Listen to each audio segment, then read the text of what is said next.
4, verset 17 au verset 18. Prenons 2 Corinthiens chapitre 4, verset 17 au verset 18. Est-ce qu'il y a les fils de la maison qui sont là? Est-ce qu'il y a les filles de la maison qui sont là? Est-ce qu'il y a des personnes qui savent comment ça fonctionne, ceux qui sont là? Merci pour votre attention. 2 Corinthiens chapitre 4, verset 17 au verset 18. Vous répétez après moi. Car un moment de légère affliction produit pour nous, au-delà de toute mesure, un poids éternel de gloire. Aussi nous regardons, non point aux choses visibles, mais à celles qui sont invisibles. Car les choses visibles sont momentanées et les invisibles sont éternels. Père, c'est le temps de la parole. Parle-nous. Que l'image de nos sang éternel. Donne-nous la révélation, Père Céleste, de ta parole qui est claire et qui donne de l'intelligence possible. Visite-nous. Que ton Esprit Saint soit là, prenant le contrôle de l'atmosphère tout entière. Que au nom de Jésus, tout autre esprit qui ne glorifie pas le nom du Seigneur soit chassé de nous. J'impose le règne de Dieu, Seigneur. Est-ce que tu peux acclamer le Seigneur? C'est dans le nom de Jésus, je prie. Dis Amen fortement. Tu peux te rasseoir. Alléluia. En 2 Corinthiens, le chapitre 4, dans le début de ce chapitre, l'apôtre Paul explique les souffrances, les douleurs, les situations difficiles par lesquelles il est passé, les confrontations déplorables qu'il a pu connaître. Amen. Et il dit, nos légères afflictions ont produit au-delà de toute mesure un poids éternel de gloire. C'est le même apôtre qui a dit, celui qui veut vivre pieusement en Christ sera persécuté. Enfant de Dieu, la persécution fait partie de la marche chrétienne.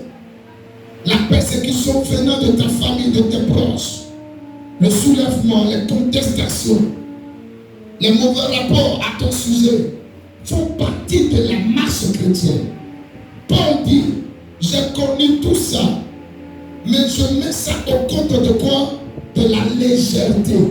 Cela constitue pour moi un poids éternel de gloire. Alléluia.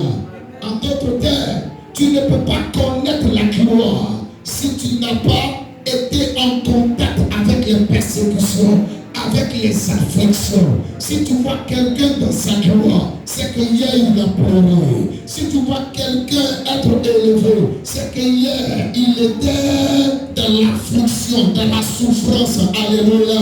Je vais dire à quelqu'un qui me reçoit, peu importe la situation dans laquelle tu te trouves présentement, si c'est une persécution, une affliction, des douleurs que tu rencontres présentement, sois-en sûr que tu es le prochain candidat à connaître la gloire au nom de Jésus-Christ.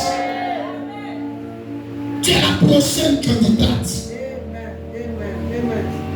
à connaître la gloire dans le nom de Jésus. Il dit, nous ne regardons pas aux choses visibles. Nous ne regardons pas aux belles maisons, aux belles constructions, aux belles voitures. Nous ne regardons pas à ce que nos yeux physiques voient. Mais nous regardons aux choses invisibles. Parce que les choses visibles sont passagères. La voiture que tu convoites, elle est passagère. Le téléphone que tu convoites qui se trouve chez ta camarade, ce téléphone est passager. Même si c'est le dernier iPhone, dans 3 ans, ce dernier iPhone qui coûte plus de 1 million va se retrouver avec 300 000 francs. C'est passager.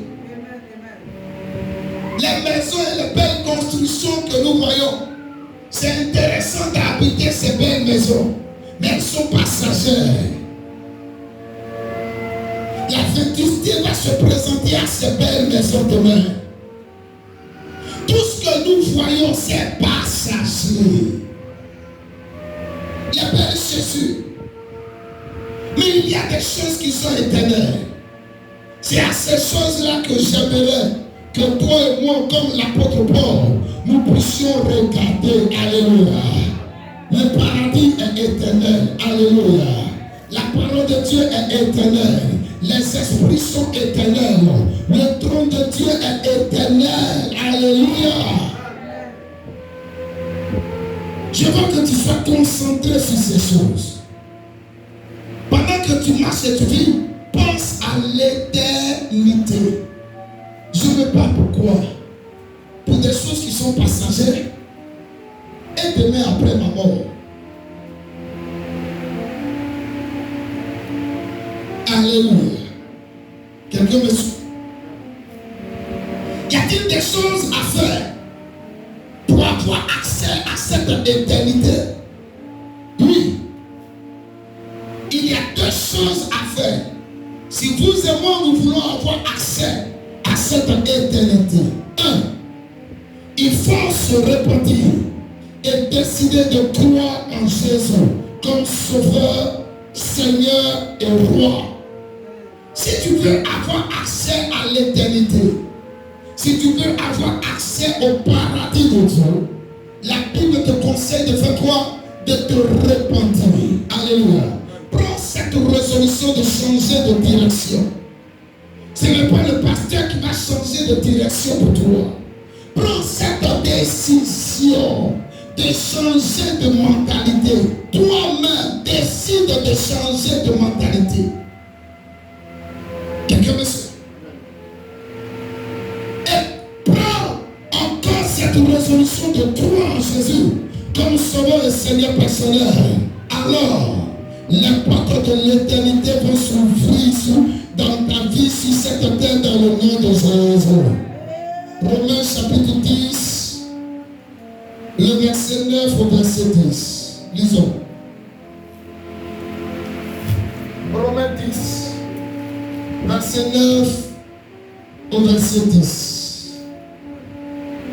Merci Seigneur. Si tu confesses de ta bouche le Seigneur Jésus, et si tu crois de ton cœur que Dieu l'a ressuscité d'entre les morts, tu seras sauvé. Car en croyant du cœur, on parvient à la justice. Et en confessant de la bouche, on parvient au salut, selon ce que dit l'Écriture. Quand tu crois du cœur, tu parviens à la justice.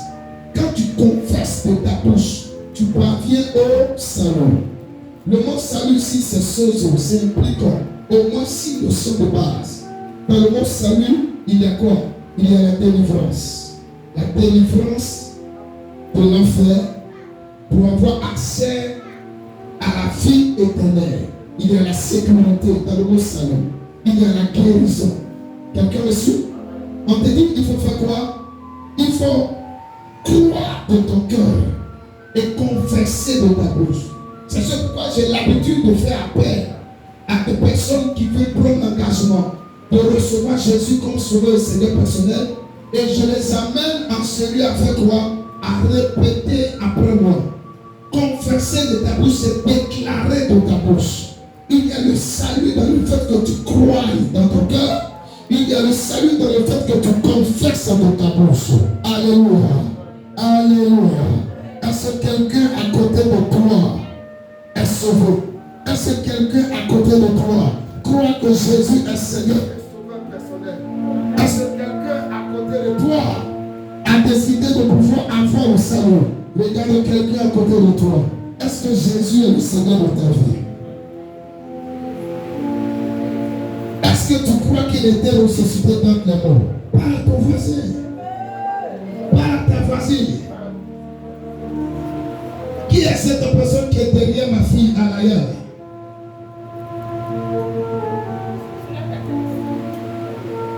Pose-lui la question. Alléluia.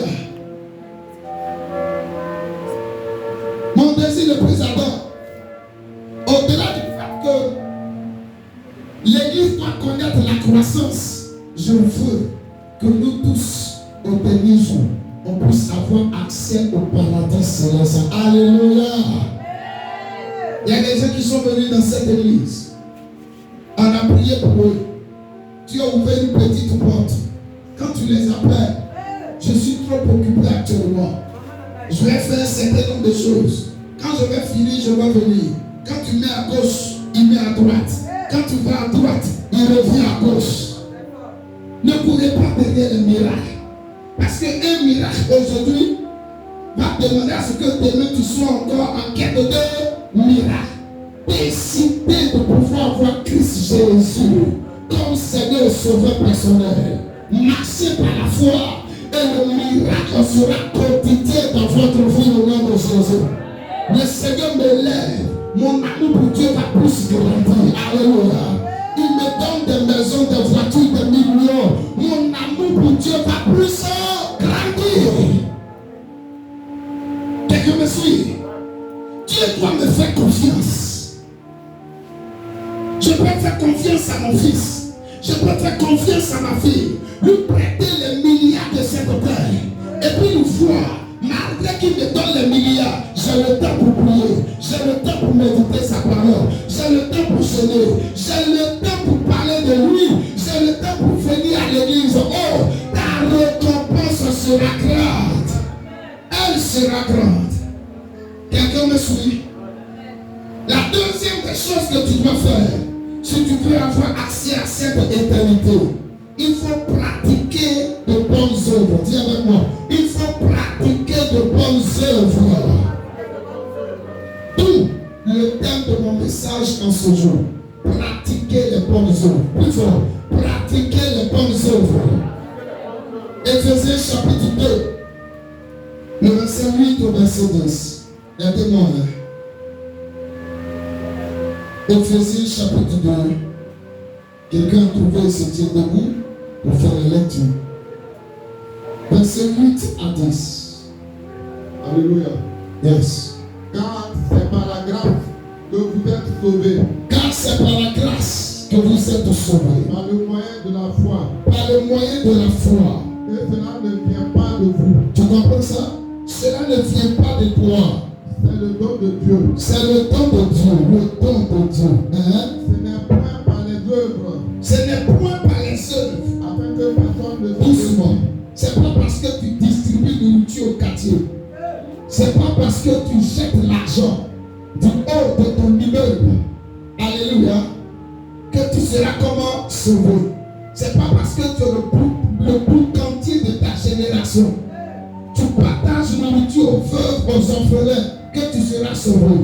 Les gens du monde qui donnent à manger à gauche et à droite, ne pensez pas, pendant qu'ils sont en train de faire du bien, Dieu fait quoi? Dieu est en train d'ouvrir les portes du paradis dans la vie de ces personnes.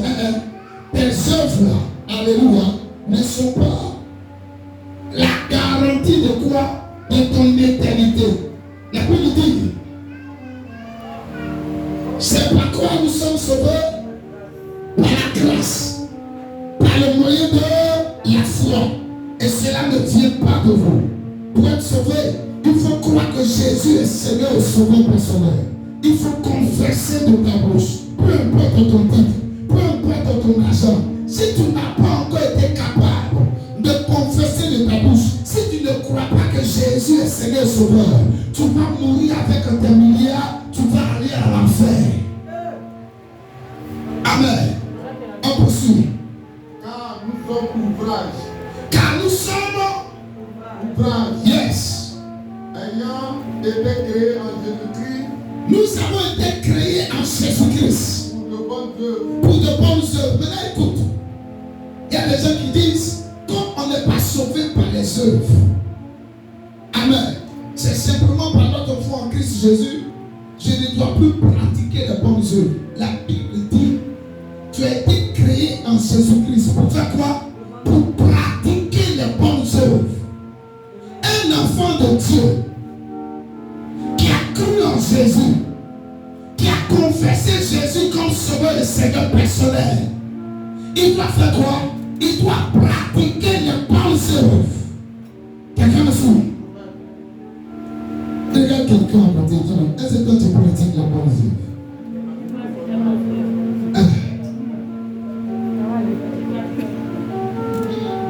Verset 10. Verset 10. Car nous sommes son œuvre. On a déjà lu, merci. Matthieu chapitre 5, verset 16. Écoute. Que votre lumière brille ainsi devant les hommes, afin qu'ils voient vos œuvres bonnes et glorifient votre Père qui est dans les cieux. Que votre lumière luise. Rebecca, ta lumière doit briller devant les hommes. Elle doit briller devant les hommes. Afin qu'on voie quoi? Des bonnes œuvres. Des bonnes œuvres. Tu parles, tu crois en Jésus, c'est bien. Alléluia. Tu confesses Jésus, c'est bien. Mais dans le quartier, on ne voit pas tes bonnes œuvres. Dans la cour, on ne voit pas tes bonnes œuvres. Tu passes, tu ne salues personne. Les fêtes arrivent. Chez toi, il y a mangé à coco. Tu vas verser à la poubelle. Alléluia. Quelqu'un me suit? On ne voit pas tes bonnes œuvres. Quelqu'un est malade à côté de toi. Tu ne vas même pas prier pour la personne. De deux, tu as la possibilité d'acheter aspirine pour la personne. Tu refuses encore d'aider cette personne. On ne voit même pas tes bonnes œuvres. Tu es à l'église, ventilo te souffle, ça te dit rien. Tu ne fais même pas offrande. Et puis tu sors de l'église. Tu es comment? Tu es comment?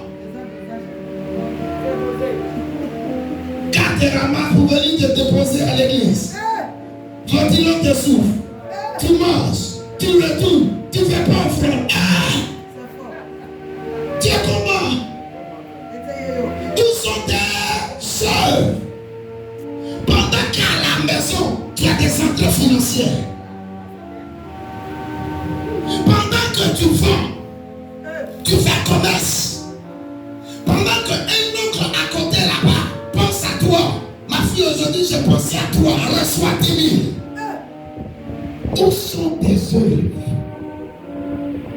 Je veux en ce jour que l'Église puisse être capable de pratiquer les bonnes œuvres au nom de Jésus. Écoute-moi. En grec, œuvre, c'est ergon. Ergon signifie quoi? Action. Ergon comme E-R. G-O-N. Action. Tâche. Faire. Acte. Ouvrage. Ou travail.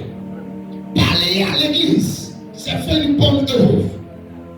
Balayer dans ton quartier. Balayer les escaliers de là où tu habites. Pendant que tout est sale et que les gens ne veulent rien faire. Toi, en tant qu'enfant de Dieu, tu fais ça, c'est pratiquer une bonne œuvre. Réveillons-nous. Réveillons-nous. Alléluia. Quelqu'un me suit? Est-ce que tu sais que tes œuvres en tant qu'enfant de Dieu, ça va te suivre jusqu'à dans l'éternité? Est-ce que tu sais ça? Regarde quelqu'un. Est-ce que tu sais que demain quand tu vas mourir, regarde quelqu'un à gauche ou à droite. Pas lui. Est-ce que tu sais que demain quand tu vas mourir, et puis tu vas te retrouver devant Dieu, tes œuvres là vont te suivre. Tu es caméraman à l'église. Comment tu fais? Tu fais ça avec négligence. Tu es batteur. Comment tu fais?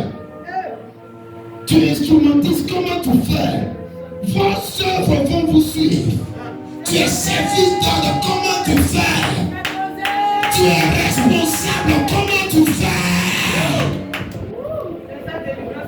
Vos œuvres vont vous suivre.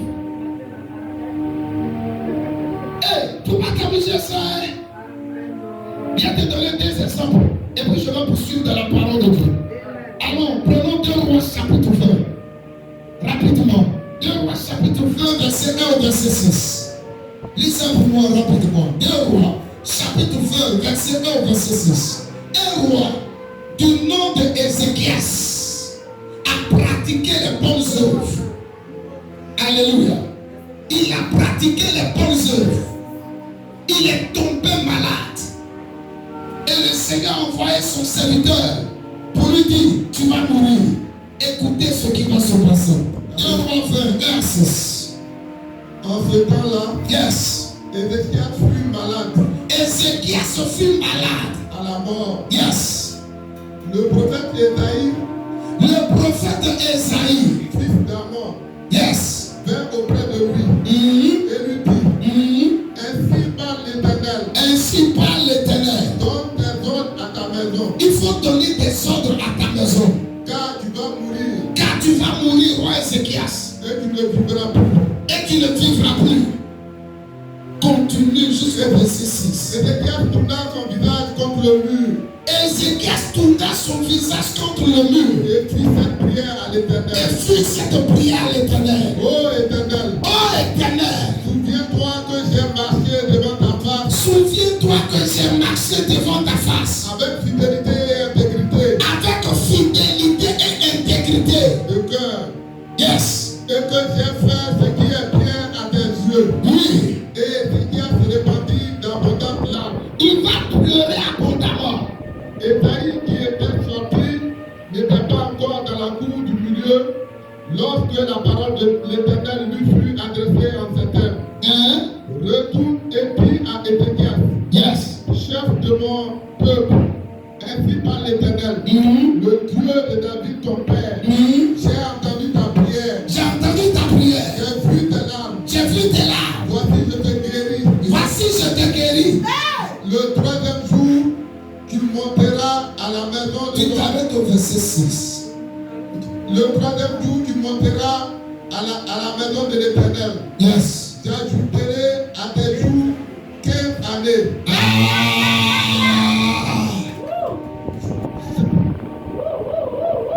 Prépare Actes chapitre 9, 36 à 41.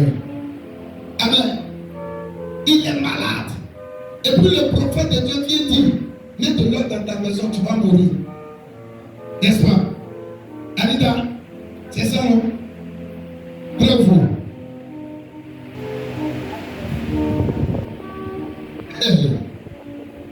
Quand le prophète a fini de parler, il va tourner sa face contre le mur et puis il va commencer à pleurer. Souviens-toi que je t'ai servi avec fidélité et intégrité. En d'autres termes, souviens-toi de mes œuvres. Regarde ce que j'ai fait en Israël. Les autres rois, là, ils ont fait des hôtels démoniaques. Ils ont construit des faux dieux. Amen. Moi, quand je suis arrivé, j'ai mis de l'ordre. Là où il y avait des hôtels brisés, les statues là, j'ai tout détruit. J'ai amené le peuple à t'adorer. J'ai restauré le culte dans ta maison. Comment tu peux permettre à ce que je puisse mourir ici? La Bible dit il a répandu d'abondante là. L'Éternel a décidé de corriger. L'Éternel s'est répandu. Dieu s'est répandu à cause des bonnes œuvres. Vous êtes chrétien, vous parlez en langue seulement. On ne voit pas les œuvres qui vous accompagnent. C'est ça pourquoi vous n'êtes pas efficace. Dans vos familles, dans vos quartiers. Là où Dieu vous a positionné, il dit, je te guéris. En plus du fait que je te guéris, j'ajoute 15 années à ta vie. Tes bonnes œuvres vont t'amener à vivre la récompense sur cette terre et vont t'accompagner dans le ciel. Il y a des gens qui vont dormir dans les rues du paradis. Ils n'auront pas maison. Parce qu'à l'église, ils ne donnent pas dit. Ils ne donnent pas offrande. Ils évangélisent jamais. Alléluia. Ils ne participent pas aux activités de l'église. Quand Dieu va construire, on doit acheter de rien, ça ne les intéresse pas. Alléluia. Quelqu'un est en train de souffrir à côté, il ne vient pas en aide à cette personne. Il n'est pas prêt à faire du bien. Il est concentré sur lui. Il est concentré sur sa femme. Et puis il est concentré sur ses enfants, c'est fini. Tout le reste, ça ne l'intéresse pas. Amen. Et tu vas te retrouver au paradis peut-être parce que tu as cru en Jésus. Mais tu vas venir faire quoi? Dormir dans les rues du paradis. Il n'y a pas cette histoire au paradis. Comme ce n'est pas maison pour dormir là, je vais aller voir Papa Jérôme. Pour dormir dans sa maison, ça n'existe pas. Ça n'existe pas. Il y a des gens qui seront très loin de Jésus. Actes chapitre 9, 36 à 41, rapidement. Alléluia. Il y avait à Jopé, parmi les disciples, une femme nommée Tabitha, ce qui signifie Dorcas. Elle faisait beaucoup de bonnes œuvres. Elle faisait beaucoup de quoi? Tout le monde, beaucoup de quoi? J'ai pas entendu la parole de tout le monde. Beaucoup de quoi? Rebecca, beaucoup de quoi? Toute l'église a beaucoup de quoi? Oui. Elle tomba malade en ce temps-là. Bonne œuvre, mais malgré tes œuvres, tu peux tomber malade. Malgré tes œuvres qui sont bonnes. Il y a d'autres, les œuvres sont comment? Mauvaises. On dit qu'il y a quartier à l'église, c'est le feu qui est à côté. On dit qu'il a créé par l'arbre dans le coin là, c'est le feu là qui est à côté. On dit qu'il a pris le mari de quelqu'un, c'est la soeur là qui est à côté. Qui a volé le fiancé, c'est la soeur là. Qui a volé l'argent à l'église, c'est le frère là. Avec la personne qui compte là, vous êtes dans les mauvaises œuvres. De vilains comportements se voient à la maison. Mais chaque dimanche, vous êtes à l'église. Les gens même de la maison sont étonnés. Ah, tu vas à l'église aujourd'hui? Ils sont étonnés. Elle ne faisait pas de mauvaises œuvres, mais de bonnes œuvres. Continue. Elle tomba malade en ce temps-là et mourut. Elle est tombée malade. Tu peux faire de bonnes œuvres et puis Satan va t'attaquer. Et puis elle va connaître quoi? La mort. Après l'avoir lavée, On la déposa dans une chambre haute. On la déposa dans une chambre haute. Comme l'île est près de Jopé, Yes. les disciples ayant appris que Pierre s'y trouvait, envoyaient 2 hommes vers lui pour le prier de venir chez eux sans tarder. Pierre se leva Yes. et partit avec ses hommes. Yes. Lorsqu'il fut arrivé, on le conduisit dans la chambre haute. Toutes les veuves l'entourèrent en pleurant. Toutes les veuves étaient réunies là où Dorcas avait été déposée. Et puis elle pleurait. Elle disait quoi? Et lui montrèrent les tuniques et les vêtements que faisait Dorcas pendant qu'elle était avec elle. Amen. Tu sais ce que Dorcas faisait? Elle achetait des habits. Elle cousait des habits. Et puis elle donnait aux veuves. Le jour où elle est morte, on l'a déposée dans une chambre. L'apôtre Pierre était dans les environs. On l'a fait appel. Quand l'apôtre Pierre est rentré dans la chambre où on a déposé Dorcas, les veuves étaient en train de présenter les œuvres de qui? Les œuvres de Dorcas. Il y a eu quoi? Il y a eu une résurrection. Écoutez-moi, tu peux t'asseoir. Est-ce que tu sais que je peux refuser la mort sur la vie d'une personne qui est en règle avec Dieu? Est-ce que tu sais ça? Il y a des gens ici là, si tout à l'heure ils tombent et puis ils meurent, parce qu'une attaque du diable aurait atteint cette personne, amen, je serais incapable de faire quoi? De prier pour sa résurrection. Mais par contre d'autres, on les conduit à l'hôpital. Ils sont en train de mourir. Quand je me rappelle, amen, que cette personne-là, pendant que moi en tant que pasteur je réfléchis, comment régler le loyer? Lui il sort de nulle part et puis il dépose l'argent pour le cadre de l'église. Amen. Il est fidèle à Dieu. Il réjouit mon cœur. Alléluia. Quand je lui parle, il est obéissant, il est attentif. Moi, en tant que loin de l'Éternel, je peux me mettre entre la mort et cette personne de dire non. Cette personne pratique les bonnes œuvres. Si elle part, comment l'œuvre de Dieu va continuer? Tu sais pourquoi Dieu me garde en bonne santé? Si moi je tombe malade, qui va prêcher? Qui va chasser les démons? Si ma famille a des problèmes sérieux, les enfants sont malades, maman est malade, amen. Qui va pouvoir régler les problèmes de l'église? Être disponible. Dieu regarde tout ça. Pendant que vous dormez, moi je ne dors pas. Il voit les sacrifices. Mon serviteur là, je dois le fortifier. Les vieux nous présentent les habits. Et puis il rentre dans la maison. Il dit, Tabitha, lève-toi. Il y a une résurrection. Alléluia. Alléluia. Tes bonnes œuvres vont te faire vivre la récompense sur cette terre. Et elles vont te suivre dans l'éternité. Alléluia. Tu n'es pas obligé d'être responsable pour pratiquer les bonnes œuvres. Si tu es né de nouveau, la Bible dit que tu as été créé en Jésus pour pratiquer de bonnes œuvres. Tu n'es pas obligé d'être multimilliardaire pour pratiquer les bonnes œuvres. Non. Comment arriver à pratiquer de bonnes œuvres? Allons rapidement. La réponse à cette question se trouve en 2 Corinthiens chapitre 8. Verset 1 à 5. Comment arriver à pratiquer de bonnes œuvres? Quelqu'un me suit? Tu viens la faire comme ça. Lisons 2 Corinthiens chapitre 8, verset 1 à 5. Nous vous faisons connaître, Yes. frère, la grâce de Dieu qui s'est manifestée dans les églises de la Macédoine. Oui. Au milieu de beaucoup de tribulations qui les ont éprouvées. Leur joie débordante et leur pauvreté profonde ont produit avec abondance de richesse, libéralité de leur part. Ils ont, je l'atteste, donné volontairement selon leurs moyens et même au-delà de leurs moyens. Nous demandons avec de grandes instances la grâce de prendre part à l'assistance destinée aux saints.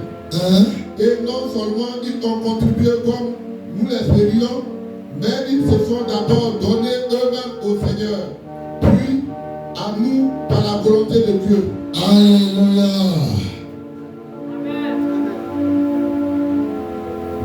Les Macédoniens, c'était des chrétiens. Ils étaient dans quelles conditions? Relisons le verset 2.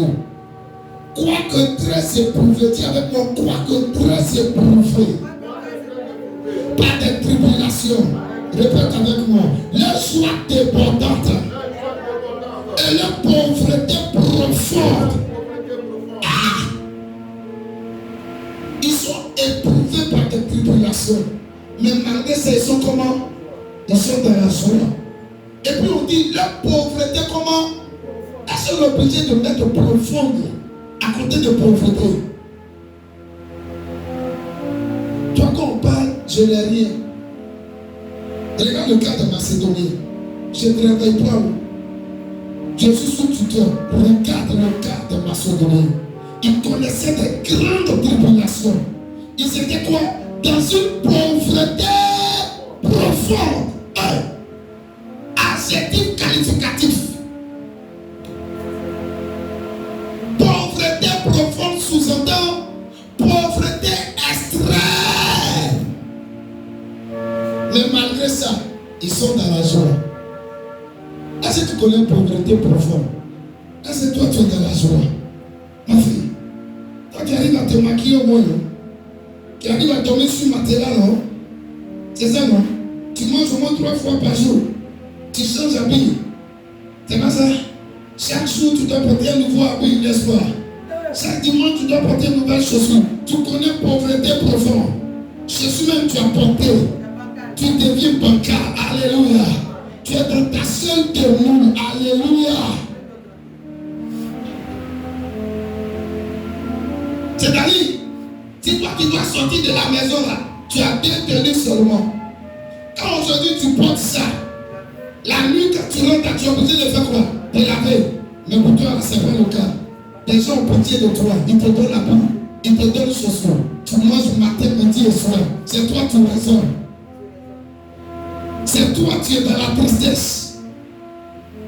Malgré la grande tribulation, la pauvreté profonde, ils sont comment? Ils sont dans la joie. Oh, Seigneur, délivre ton église à la cité internationale de Christ.